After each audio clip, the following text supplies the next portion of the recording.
Hello everyone, welcome to गुरुजी उत्तराखंडी। अब आप में से बहुत सारे कैंडिडेट्स हैं जो उत्तराखंड में जल्दी होने वाला जो लैब असिस्टेंट का एग्ज़ाम है उसकी प्रिपरेशन कर रहे होंगे। उसी से रिलेटेड हमारे ऐप पर भी एक कोर्स चल रहा है लैब असिस्टेंट और पर्यावरण पर्यवेक्षक की प्रिपरेशन के लिए। तो अगर आप लोग भी अपनी प्रिपरेशन को और अच्छा करना चाहते हैं तो आपको वो कोर्स ज़रूर चेक करना चाहिए। इसके लिए आपको क्या करना है, बस गूगल प्ले स्टोर पे जाना है और वहाँ से विदाशी लर्निंग ऐप को डाउनलोड करना है और वहाँ जाकर आप इस कोर्स की डिटेल्स को चेक कर सकते हैं। तो अब देखिए, लैब असिस्टेंट एग्जाम में ही केमिस्ट्री का आपका एक टॉपिक है क्वांटम नंबर्स। ठीक है, इसको आज कवर करेंगे। तो क्वांटम नंबर्स की बात करेंगे। अब देखिए, क्वांटम नंबर्स आपके आए कहाँ से? ये आया है आपका क्वांटम मैकेनिकल मॉडल से, जिसे हम वेव मैकेनिकल मॉडल भी कहते हैं।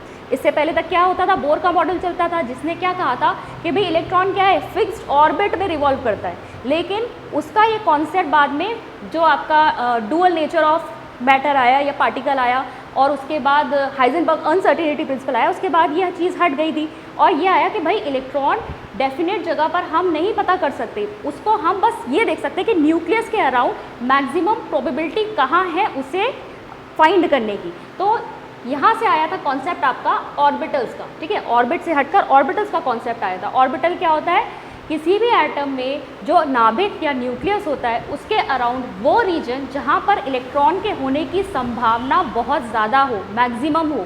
ठीक है, उसे हम कहते हैं ऑर्बिटल या फिर क्या कहा जाता है, कक्षक। ठीक है, तो ऑर्बिटल्स का कॉन्सेप्ट आया। अब अगर हमें जानना है कि न्यूक्लियस के अराउंड इलेक्ट्रॉन हमें कहाँ मिल सकता है, उसकी लोकेशन, उसकी पोजीशन या उसकी स्थिति के बारे में जानना है, तो हम इसका इस्तेमाल करते हैं क्वांटम नंबर्स का।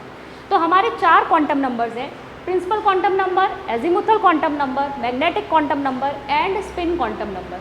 जिसमें से आपके जो 3 है, प्रिंसिपल क्वांटम नंबर, एजीमुथल और मैग्नेटिक क्वांटम नंबर, ये तो आपके इलेक्ट्रॉन की लोकेशन या पोजीशन को बताते हैं या स्थिति को बताते हैं, ये कहाँ पर हमें इलेक्ट्रॉन मिलेगा। ठीक है, और स्पिन क्वांटम नंबर अभी आगे देखेंगे कि वो आपके इलेक्ट्रॉन की स्पिन के बारे में बताता है। तो देखिए, सबसे पहले बात करते हैं प्रिंसिपल क्वांटम नंबर की। तो प्रिंसिपल क्वांटम नंबर देखिए आपका क्या देता है, ये देता है आपका शेल।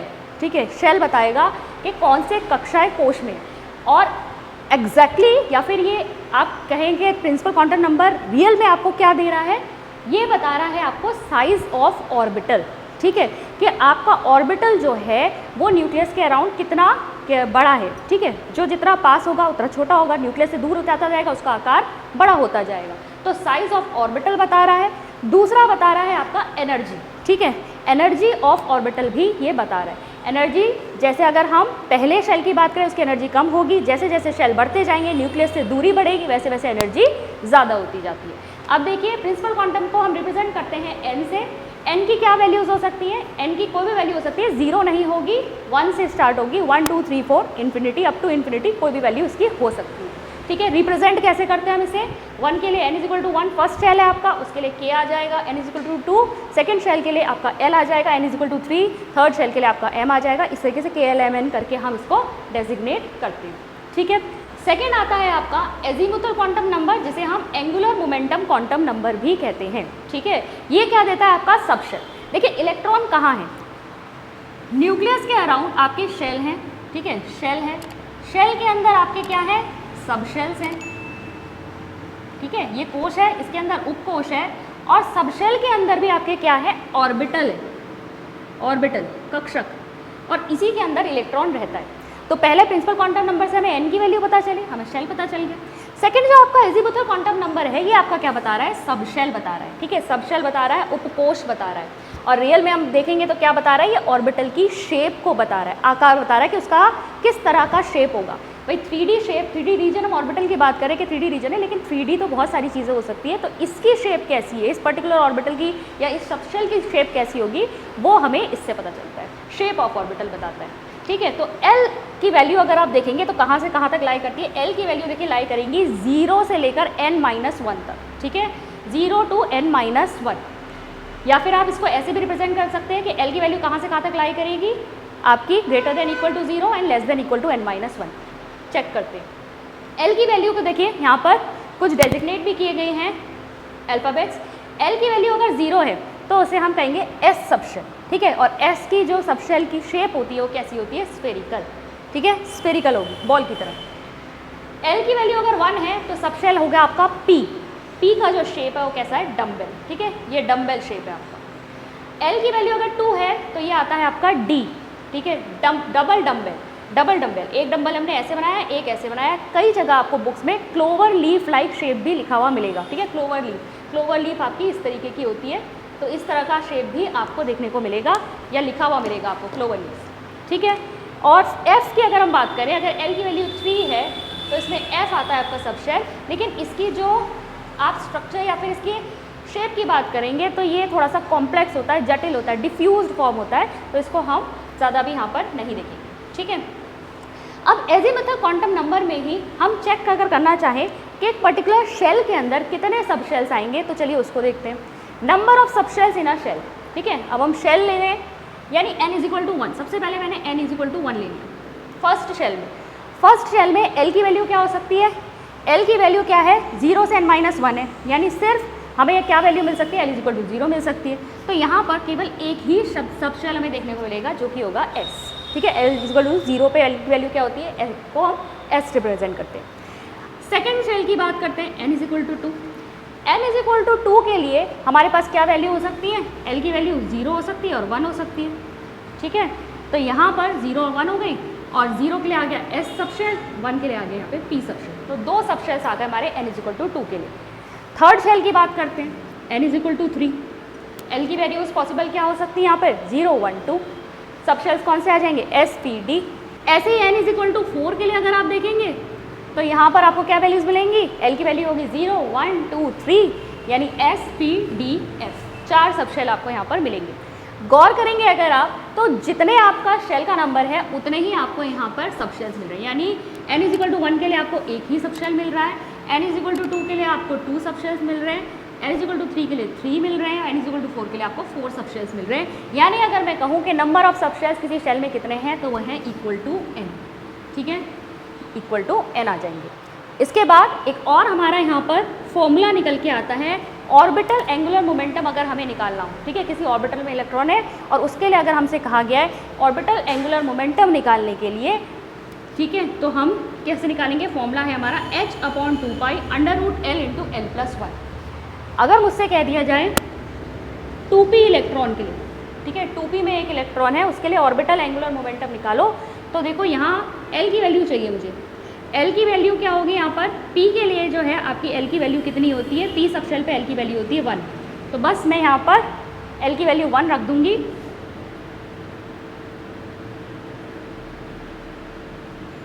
कितना आ जाएगा ये आ जाएगा आपका √2, तो √2h/2π ऑर्बिटल एंगुलर मोमेंटम आ गया मेरा किसके लिए, 2p इलेक्ट्रॉन के लिए, ठीक है। ऐसे ही S के लिए रखेंगे 0 हो जाएगा, तो हमारा ये पूरा वैल्यू ही 0 हो जाएगी, यानी S सबशेल के लिए आपका ऑर्बिटल एंगुलर मोमेंटम क्या हो जाता है, 0, ठीक है। इस तरीके से ऑर्बिटल एंगुलर मोमेंटम निकालेंगे। अब चेक करते हैं मैग्नेटिक क्वांटम नंबर और स्पिन क्वांटम नंबर। अब देखिए हमने अभी तक बात करी कि सबसे पहले आपका होता है शेल यानी कि कोश, उसके अंदर होते हैं आपके सबशेल, ठीक है, यानी उपकोश, और उसके अंदर अब आपके हैं ऑर्बिटल्स। शेल को हमने क्या बताया, प्रिंसिपल क्वांटम नंबर n से हमें क्या शेल पता चल रहा था, सबशेल हमें किससे पता चल रहा था, L की वैल्यू से पता चल रहा था। अब किसी सबशेल के अंदर भी कितने ऑर्बिटल्स हैं वो हमें कैसे पता चलेगा, m की वैल्यू से, ठीक है, ml लिख देते हैं इसको। Magnetic quantum number, magnetic quantum number आपको एक तो देता है नंबर ऑफ ऑर्बिटल्स, किसी पर्टिकुलर सबशेल या उपकोश के अंदर कितने ऑर्बिटल्स होंगे, कितने उसमें कक्षक होंगे, ये आपको कौन बनाता है, मैग्नेटिक क्वांटम नंबर। और एग्जैक्टली अगर हम बोले तो रियल में वो क्या दे रहा है, ओरिएंटेशन बता रहा है। हम 3D की बात कर रहे हैं, यहाँ पर 3D की बात हो रही है, यानी कि आपके 3 एक्सिस होते हैं, ठीक है, x, y, z एक्सिस होते हैं ना आपके, ये 3 एक्सिस हैं। अब इन 3 एक्सिस में जो आपका ऑर्बिटल है किस तरफ ओरिएंटेड है, किसकी तरफ को है, कौन सी दिशा में, ये कौन बताएगा, ये ओरिएंटेशन जो है आपको पता चलती है यहाँ मैग्नेटिक क्वांटम नंबर से, ठीक है। मैग्नेटिक क्वांटम नंबर को हम m से रिप्रेजेंट कर रहे हैं। m की वैल्यूज़ कहाँ से कहाँ तक लाई करती है, -l से लेकर +l तक लाई करती हैं, ठीक है, इंक्लूडेड है ये दोनों वैल्यूज़, ठीक है, -l से लेकर +m तक, और बीच में 0 आएगा, 0 को भी आप इंक्लूड करेंगे। एग्जाम्पल से देखते हैं, l की वैल्यू s सबशेल के लिए है 0, तो m की वैल्यू यहाँ पर 0 ही होगी, ठीक है। l की वैल्यू 1 जब है तो p सबशेल की बात करें। अब p में देखिए यहाँ पर अगर मुझे बनाना है -l से +l तक, यानी -1 0 +1। तो यहाँ पर हमारी 3 आपके m की वैल्यूज़ आ गई फॉर सबशेल p। अगर मैं ऑर्बिटल्स के टर्म में दिखाऊँ तो L में जब मैं कह रही हूँ 0 s सबशेल है और इसमें m की वैल्यू 0 है, यहाँ पर एक ही ऑर्बिटल, s सबशेल में आपके कितने ऑर्बिटल होंगे, एक ऑर्बिटल होगा। जब मैं p की बात कर रही थी यहाँ मुझे 3 वैल्यूज़ मिली, यानी कि यहाँ पर कितने ऑर्बिटल्स हैं, 3 ऑर्बिटल्स हैं। 2 L की वैल्यू है, इसका मतलब सबशेल D। अब वैल्यूज़ कहाँ से कहाँ तक लाई करेंगी, -2 -1 0 +1 +2, टोटल कितने हो गए 5 ऑर्बिटल्स। तो यहाँ पर मेरे पास कितने ऑर्बिटल्स हो जाएंगे, 5 ऑर्बिटल्स हो जाएंगे, ठीक है। और ऐसे ही अगर 3 की बात करूँ तो L की वैल्यू 3 है तो हमारा सबशेल हो जाएगा F। वैल्यूज़ कहाँ से कहाँ तक होंगी, -3 -2 -1 0 से लेकर +1 +2 +3 तक। टोटल कितने ऑर्बिटल्स हो गए, 7 हो गए, यानी F सबशेल में आपके 7 ऑर्बिटल्स आते हैं, ठीक है। तो ये हमें पता चल गया नंबर ऑफ ऑर्बिटल्स किस सबशेल में कितने होते हैं। अब देखिए अगर हमें निकालना हो कि किसी पर्टिकुलर सबशेल में टोटल नंबर ऑफ ऑर्बिटल्स कितने हैं तो हम कैसे निकालते हैं, फॉर्मूला लगा लेते हैं 2l + 1। एक बार वैल्यू रख के देख लेते हैं, काम करते हैं। सेकंड L = 2 के लिए निकाल के देख लेते हैं। D में हमें पता है 5 ऑर्बिटल आ रहे हैं, एक बार इस फॉर्मूले में चेक कर लो कि आ रहे हैं या नहीं आ रहे। L की वैल्यू रखोगे 2l + 1। D सबशेल के लिए निकाल रहे हैं, D के लिए L की वैल्यू कितनी है, 2 है, 2 × 2 + 1 कितना आ गया, 4 + 1 = 5। करेक्ट है, यहाँ हमारा 5 ऑर्बिटल्स आ रहे हैं। तो आपका ये जो फॉर्मूला है number of orbitals in a subshell, अगर आपको निकालना है, डायरेक्ट निकालने हैं तो आप ये फॉर्मूला अप्लाई कर सकते हैं। अब देखिए चेक करते हैं कि किसी पर्टिकुलर शेल में आपके कितने आपके सबशेल मिल रहे हैं और कितने आपको ऑर्बिटल्स मिल रहे हैं। देखिए जब हमारा फर्स्ट शेल की बात हो रही है तो फर्स्ट शेल में n की वैल्यू 1 है, L की वैल्यू क्या है आपकी 0 हो जाएगी, जिसमें आपका एक ही है, s सबशेल प्रेजेंट है और s के लिए आपके पास एक ही ऑर्बिटल है, ठीक है। अगर मैं n की वैल्यू 2 यानी सेकंड शेल की बात करूँ तो यहाँ पर L की वैल्यू आपको 0 और 1 मिल रही है, s और p सबशेल है और s के लिए आपको क्या मिल रहा है 2s और p के लिए आपको क्या मिल रहा है 2p। 2p में आपके कितने ऑर्बिटल्स हो जाएंगे 3। इसको बनाते 3 चलते हैं, s में आपके ये हो गए और p में आपके ये 3 आ जाएंगे, ठीक है। ये 2s हो गया, ये 2p हो गया। ऐसे ही थर्ड शेल के लिए अगर आप चेक करेंगे तो 0 1 2 3 n की वैल्यूज़ आ रही है। अब सबके लिए ऑर्बिटल्स अगर हम यहाँ पे लिख लें तो इस तरीके से आएगा, 3s बना लेते हैं, 3s एक ऑर्बिटल आ जाएगा, 3p बना लेते हैं, आपके पास 3 ऑर्बिटल आ जाएंगे और 3d बना लेते हैं, कितने ऑर्बिटल आ जाएंगे 5 ऑर्बिटल आ जाएंगे, ठीक है। इस तरीके से आप देख सकते हैं। अब कुछ और फॉर्मूले देखते हैं। अगर मुझे किसी ऑर्बिटल में, ठीक है, देखने हो किसी शेल में कितने ऑर्बिटल्स हैं, ठीक है, किसी भी शेल में, मान लो इस शेल की बात कर रही हूँ मैं, n = 3 शेल में कितने ऑर्बिटल्स हैं ये, तो डायरेक्ट मैं फॉर्मूला अप्लाई कर दूंगी n²। चेक कर लेते हैं, n = 3 के लिए देखते हैं, 3 की वैल्यू कितनी आ रही है, यहाँ पे आ जाएगा 9 ऑर्बिटल्स होने चाहिए। चेक कर लो यहाँ पर 9 ऑर्बिटल्स टोटल हैं या नहीं है, 1 2 3 4 5 6 7 8 9 आ गए, ठीक है। तो हम क्या करेंगे, ये फॉर्मूला अप्लाई करेंगे जब हमसे किसी शेल में नंबर ऑफ ऑर्बिटल्स पूछे जाए, ठीक है। और अगर आपसे नंबर ऑफ इलेक्ट्रॉन्स पूछ लें तो नंबर ऑफ इलेक्ट्रॉन्स क्या करोगे, इसी को 2 से मल्टीप्लाई कर दो। क्यों करेंगे 2 से मल्टीप्लाई, क्योंकि एक ऑर्बिटल में आपके कितने इलेक्ट्रॉन्स आते हैं, मैक्सिमम 2 इलेक्ट्रॉन्स आ सकते हैं एक ऑर्बिटल में, ठीक है। एक ऑर्बिटल में 2 ही इलेक्ट्रॉन्स आ सकते हैं। तो अगर आप इनको कंप्लीटली फिल कर दोगे, ठीक है, अगर शेल में पूछ ले मैक्सिमम कितने इलेक्ट्रॉन्स आ सकते हैं ऑर्बिटल्स के अंदर, तो आप क्या करोगे, उससे n² को 2 से मल्टीप्लाई कर दोगे, यानी टोटल कितने आ जाएंगे यहाँ पे 18 इलेक्ट्रॉन्स, ठीक है। तो ये हमारे कुछ रिजल्ट्स निकल के आते हैं। लास्ट है हमारा spin quantum number. Spin quantum number आपका पोजीशन तो नहीं बता रहा, लेकिन वो ये बताता है कि किसी भी ऑर्बिटल में जब इलेक्ट्रॉन है तो वो दो ही इलेक्ट्रॉन फिल क्यों हो सकते हैं, क्योंकि एक की डायरेक्शन जो है वो क्लॉकवाइज घूमेगा और एक एंटी क्लॉकवाइज घूमेगा। देखिए जब इलेक्ट्रॉन क्या करता है, एटम में होता है, तो वो न्यूक्लियस के अराउंड तो रिवॉल्व कर रहा है, साथ ही साथ वो अपनी एक्सिस पे रोटेट भी कर रहा है। जैसे हमारी अर्थ है वो सन के अराउंड घूम भी रही है और अपने एक्सिस पे रोटेट भी कर रही है, जिसकी वजह से डे नाइट होते हैं, ठीक है। सेम चीज़ इलेक्ट्रॉन के साथ भी, इलेक्ट्रॉन घूम रहा है न्यूक्लियस के अराउंड और अपनी एक्सिस पे भी क्या कर रहा है, रोटेशन कर रहा है। और वो रोटेशन या तो हो सकता है आपका क्लॉकवाइज डायरेक्शन में या हो सकता है आपका एंटी क्लॉकवाइज डायरेक्शन में, ठीक है। दो ही आपके डायरेक्शंस हो सकते हैं। इसको हम ऐसे दिखाते हैं, ठीक है, या तो इस तरफ हो सकता है या इस तरफ हो सकता है, ये अगर इलेक्ट्रॉन का एक्सेस ये है तो यहाँ पर इसे रिप्रेजेंट करते हैं या तो +½ से या -½ से। इलेक्ट्रॉन के फॉर्म में दिखाओगे तो अपवर्ड एरो या डाउनवर्ड एरो के फॉर्म में दिखाते हैं, या बोलते हैं इसे क्लॉकवाइज या एंटी क्लॉकवाइज, ठीक है। ये है आपका स्पिन क्वांटम नंबर। तो ये है आपका क्वांटम नंबर्स का कॉन्सेप्ट। इसमें से बहुत सारे MCQs बनते हैं, तो इसको अच्छे से समझ लीजिएगा। आई होप आज की वीडियो आपको यूजफुल लगी हो। मैं मिलती हूँ आपसे नेक्स्ट वीडियो में। Thank you.